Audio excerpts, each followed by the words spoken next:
ஆட்சிக்கு வந்தது 525 அறிவிப்புகள் வெளியிட்டார்.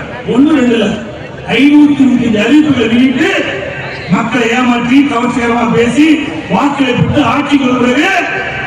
ஒரு சில திட்டத்தை தான் நிறைவேற்றினார். பெரும்பாலான திட்டங்கள் நிறைவேற்றப்படவே இல்லை. சுமார் ஒரு 15% அறிவிப்பு தான் நிறைவேற்றினார். இந்திய அறிவிப்பு நிறைவேற்றப்படவே இல்லை. மக்களை ஏமாற்றி ஆட்சிக்கு வந்த ஒரே அரசாங்கம் திமுக அரசாங்கத்தை எண்ணி பார்க்க வேண்டும். அதுல இந்த 525 அறிவிப்புல அரசு ஊழியருக்கு நாம போட்டார். படித்தவனையும் ஏமாத்துறாரு, படிக்காதவனையும் ஏமாத்துறாரு. ஒரே முதலமைச்சர் தமிழ்நாடு ஸ்டாலின் தான். பழைய ஓய்வு திட்டம் கொண்டு வரும் சொன்னார். அது போராடி பார்க்கிறாங்க. தமிழக மாணவர்கள் நம்முடைய வங்கியில கல்வி கடன் பெற்றாங்க. இவங்க ஆட்சி வந்தா ரத்து செய்வாங்க. இது வரைக்கும் எந்த வித அறிவிப்பும் இல்ல, கடன் தள்ளுபடி இல்லை. அதோட 100 நாள் கிராமத்துல 100 நாள் வேலை திட்டம் 150 நாள் நிறுத்தினாங்க. அது படிப்புகிற பெண்மணிகளுக்கு சம்பளம் உயர்த்தப்படுறாங்க. அதுவும் செய்யல. நெல்லுக்கு 2500 ரூபாய் கூடுதல் கொடுப்பாங்க. இன்னும் 2500 ரூபாய் கொடுக்கணும். விவசாயிகள் ஏமாற்றிருக்கிறாங்க.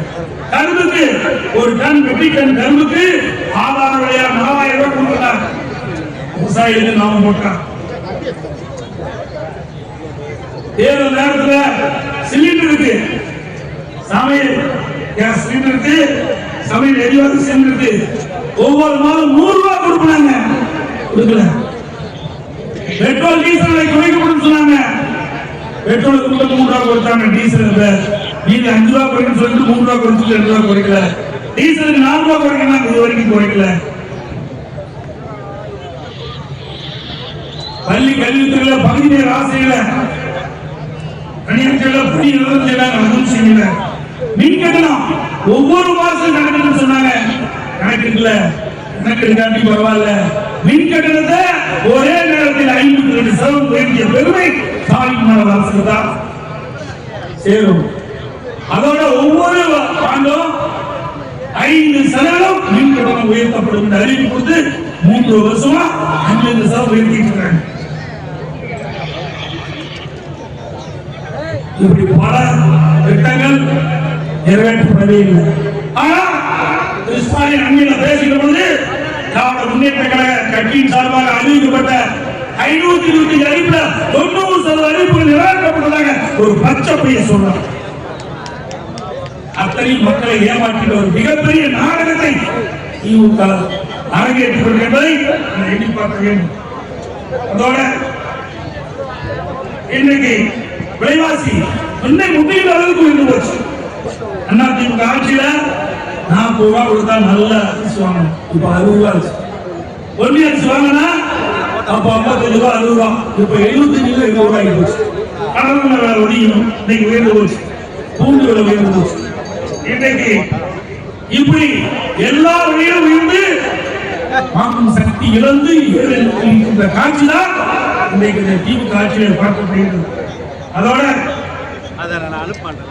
அண்மையில மதுரை மாநகராட்சியில் ஒரு தீர்மானம் நிறைவேற்றிருக்கிறார். மக்களுக்கு தான் வரி போடுறான்னு சொன்னா ஆடு குதிரை நன்றி நாய் பூனை எல்லாம் வரி போட்ட பெருமை ஸ்டாலினுக்கே சேரும். பூனை போட முடியல, நாய் போட முடியல, குதிரை போட முடியல, ஆட்டை போட முடியல.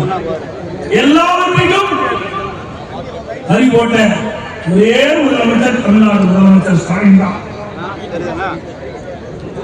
இன்னைக்கு வழிகொல்லி பற்றி பேசியிருக்கார். அதிமுக நிலைப்பாட்டை தெளிவாக நாங்கள் தெரிவிக்கிறோம். அண்ணா காலத்திலும் சரி, பொன்முடிச்சல் புரட்சித்தலைவர் எம்ஜிஆர் காலத்திலும் சரி, புரட்சித்தலைவர் அம்மா காலத்திலும் சரி, இருமொழி கொள்கைதான் நாங்கள் தொடர்ந்து நடைபெற்றோம் என்று ஆணித்தரமாக சொல்லியிருக்கிறோம். அதில் எந்த மாறுபட்ட கருத்து கிடையாது.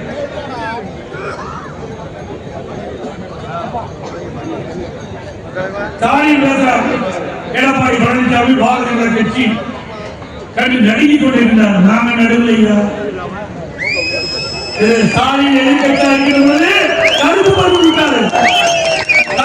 முடிச்சாரு. இந்த தினம் ஆளுநருக்கு வந்த பிறகு பாரத பிரதமர் சென்னைக்கு வருகிற பொழுது வெள்ளை குடி பிடித்தான், வெள்ளை குடை பிடித்தான். ஸ்டாலின் அவருக்கு வெள்ளை குடை வேண்டும் என்று சொன்னால் கரெக்டா இருக்கும். ஆளுகின்ற ஆட்சிக்கு ஒரு நிலைப்பாடு, எதிர்கட்சியாக ஒரு நிலைப்பாடு, இரட்டையாக முடிகின்ற ஒரே கட்சி திமுக கட்சி தான். அண்ணா திமுக பொறுத்த வரைக்கும் வேணும்னா வேணும், வேண்டாம்னா வேண்டாம். அது பொன்மனச்செம்மல் புரட்சி தலைவர் எம்ஜிஆர் ஆனாலும் சரி, புரட்சி தலைவர் அம்மா ஆனாலும் சரி, இன்றைக்கு இருவரும் தலைவர் நீக்கின்ற என்ன கொள்கை பின்பற்றினாரோ அதே கொள்கை தான் கடைபிடித்திருக்கிறோம். அண்ணா திமுக கட்சி பொறுத்த வரைக்கும் யாருக்கும் பயப்படுறது. ஆனா திமுக அப்படி அல்ல, அங்க வைப்பது இந்தியா கூட்டணி. ஆனா மாநில அமைச்சர்கள் அழைத்து வந்து நீங்க நாளை வெளியிடுறீங்க, எதுக்கு பயம்? ஏதாவது ஊழல் வழக்கில் குற்றஞ்சாட்டப்பட்டு வழக்கு போட்டுவாங்க. அனைத்து இந்திய அண்ணா திராவிட முன்னேற்ற கழகத்தை பொறுத்த வரைக்கும் மொழியில வழியில பயம் இல்லை. சாய்களே ஏனுதான் வேணும், வேணாம் வேண்டாம், எங்களுக்கெல்லாம் திராவிட முன்னேற்ற கழக அரசு அகற்றப்பட வேண்டும் என்பதுதான். வேற எவரும் எங்களுக்கு எதிரி அல்ல, எந்த கட்சிகளுக்கு எதிரி அல்ல. திராவிட முன்னேற்ற கழக தீய சக்தி திமுகவை தமிழகத்தில் இருந்து அகற்றப்பட வேண்டும். இந்த ஆட்சி அகற்றப்பட வேண்டிய ஆட்சி எங்களுக்கு தலையாத கவலை. சாமி என்னதான் பேசிட்டு பாத்தீங்கன்னா, மத்திய அரசாங்கம் எங்களுக்கு கொடுக்கல, இங்க பேசியிருந்தாங்க 39 நாடாளுமன்ற திமுக கூட்டணி சேர்ந்து நாடாளுமன்றத்தில் பேசலையா? அதுக்காக மக்கள் உங்களை தேர்ந்தெடுத்து நாடாளுமன்ற வாய்க்கு அங்க அனுப்பிச்சிருக்காங்க. பயம் பேச மாட்டாங்க. இங்க வந்து ஆர்ப்பாட்டம் பண்ணுவாங்க, பொதுக்கூட்டம் பண்ணுவாங்க. ஆனா இல்ல, அவங்களுக்கு கிடைக்கின்ற அந்த அதிகாரத்தை பயன்படுத்தி நாடாளுமன்றத்தை அழுத்தம் கொடுத்து தேவையான பெறுவதற்கு திறமை இல்லை. அதோட 13 ஆண்டு காலம் மத்தியில் ஆட்சி அதிகாரத்தில் திமுக, மாநிலத்தில் ஆட்சி, மத்தியில் ஆட்சி. எவ்வளவு எத்தனை பெரிய கட்டணம், எவ்வளவு நிதி பெற்ற மத்திய அரசாங்கத்திற்கு ஒன்றுமே இல்லை. 13 ஆண்டு காலம் மத்திய ஆட்சி அதிகாரத்தில் இருந்து குடும்பத்தில் இருக்கிறவங்க ஆட்சி அதிகாரத்துக்கு வர வேண்டும். அதுதான் தமிழகத்துக்கு தேவையான திட்டங்களை பெறல, நிதியை பெறல. ஆனா இன்னைக்கு மத்திய எதிர்கட்சி திமுக இங்கே ஆட்சி ஏதாவது கேட்டது அவர் கொடுத்து வருகின்ற ஒரு அவதூறான செய்தியை பரப்பிட்டு நாங்கள் கேட்போம். உங்களுக்கு வாய்ப்பு இருந்தது, தமிழ்நாடு ஏற்கப்பட வேண்டும், தமிழ்நாடு வளர்ச்சி பெற வேண்டும் சொன்னால் உங்களுக்கு கிடைக்கின்ற வாய்ப்பை பயன்படுத்தி மத்திய ஆட்சி அதிகாரம் நீங்கள் இருக்கிற பொழுது தேவையான நிதி பெற்றலாம், தேவையான திட்டங்களை பெற்றலாம். அதனால் தமிழ்நாடு வளர்ந்திருக்கும். அதையெல்லாம் செய்ய தவறிவிட்டு இப்போது ஏதோ சொல்லி சமாளித்து இவர்களுக்கு மக்களுக்கு விரோதத்தை மற்றவர்கள் இடித்து தப்பிக்க பார்க்கிறாங்க. தமிழ்நாட்டு மக்கள், விழிப்புணர்வு மக்கள், அறிவுபூர்வமான மக்கள், சிந்தித்து செயல்படக்கூடிய திறன் வாய்ந்த மக்கள் தமிழ்நாட்டு மக்கள். அனைத்து இந்திய அண்ணா திராவிட முன்னேற்ற ஆட்சியில் கொண்டு வரப்பட்ட திட்டம் அம்மா உயிர்களை ஏழை எளிய மக்கள் இருந்த பகுதியிலே அம்மா உயிர்களை திறந்து ஏழைகளுக்கு சிறப்பான சிகிச்சை அளிக்கப்பட்டிருக்கும். அதையும் கூட இன்றைக்கு நம்முடைய பள்ளியில் படிக்கிற மாணவர்கள் அறிவுபூர்வமான திறமையான மாணவர்களாக உருவாக்குவதற்கு மடிக்கணினி கொடுத்தோம். அதையும் நிறுத்திட்டேன். தாலிக்கு தங்கம் ஏழை குடும்பத்தில் இருக்கிற பெண்கள் திருமண வயதை அடைகிற பொழுது பொருளாதார சூழலின் காரணமாக திருமணம் தடைபடுகிறது. அதற்காக அம்மா திட்டத்தை கொடுத்தார்கள். திருமண உதவி திட்டம் 27,50,000 ஒரு பவன் தாலிக்கு கொண்டு வந்த திட்டம். அதையும் நிறுத்தி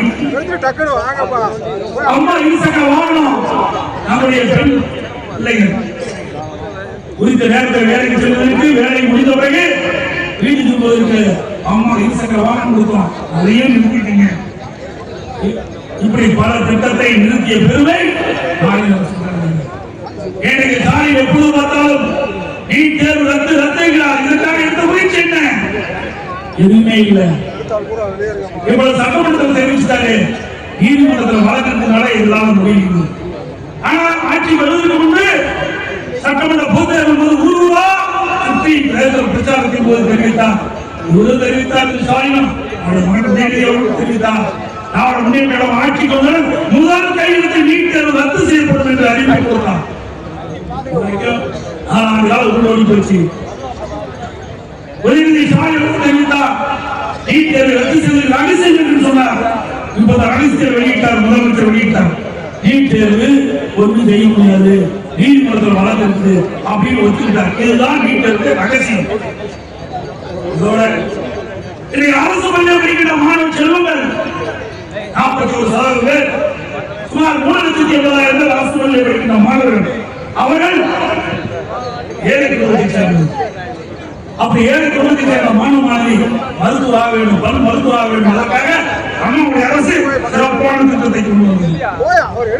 7.5% ஊழியர்களை கொண்டு வந்து சட்டம் வைக்கப்பட்டு அமல்படுத்தப்பட்டு இன்றைக்கு சுமார் 3,400 பேர் மருத்துவ